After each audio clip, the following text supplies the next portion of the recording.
BRS working president KTR పిలుపు మేరకు Hyderabad Indira park లో జరిగే బీసీ ధర్నాకు నిజాంపేట మండల కేంద్రం నుంచి బీఆర్ఎస్ నాయకులు పెద్ద ఎత్తున తరలి వెళ్లారు.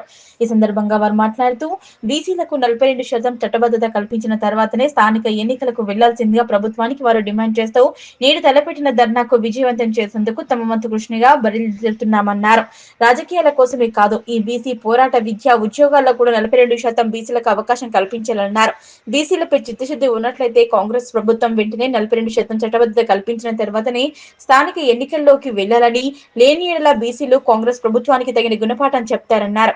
ఈ కార్యక్రమంలో బీఆర్ఎస్వి నియోజకవర్గ అధ్యక్షులు బజార్ రంజిత్ గౌడ్, మాజీ కోఆప్షన్ సభ్యులు మహమ్మద్ గౌస్, అబ్దుల్ అజీజ్, టీఆర్ఎస్ సీనియర్ నాయకులు దుబ్బా రాజాగౌడ్, అంజాగౌడ్, వెంకటస్వామి గౌడ్, నగేష్ తదితరులు పాల్గొన్నారు. ఈరోజు BRS party working president KTR గారి పిలుపు మేరకు ఈరోజు హైదరాబాద్లో జరగబోయే బీసీ ధర్నాకు నిజాంపేట మండల కేంద్రం నుంచి భారీ ఎత్తున బయలుదేరడం జరుగుతుంది.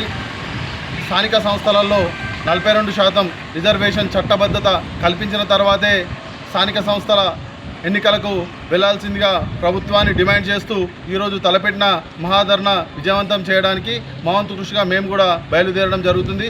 కేవలం రాజకీయాల కోసమే కాదు ఈ బీసీ పోరాటం, విద్యా ఉద్యోగాలలో కూడా మాకు 42% రిజర్వేషన్ కల్పించాలి. ఇది మేము బీసీ వాళ్ళము, మాకు బీసీ వర్గమే మాకు ముందు, మేము కామారెడ్డిలో కూడా బీసీ డిక్లరేషన్ చేశామని చెప్పుకునే కాంగ్రెస్ నాయకులకు ఒకటే మేము డిమాండ్ చేస్తూ ఉన్నాము.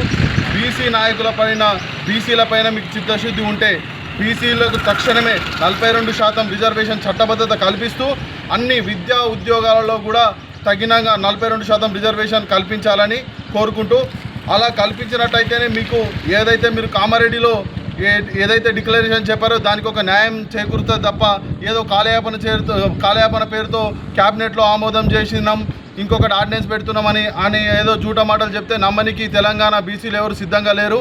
తప్పకుండా 42% రిజర్వేషన్ చట్టబద్ధత కల్పించిన తర్వాతే మీరు స్థానిక సంస్థలకు వెళ్ళాలి, లేకపోతే మీకు తగిన విధంగా బీసీలు బుద్ధి చెప్తారని తెలియజేస్తూ జై తెలంగాణ, కేసీఆర్ గారి నాయకత్వం, పద్మాదేవేందర్ రెడ్డి గారి నాయకత్వం, జై తెలంగాణ.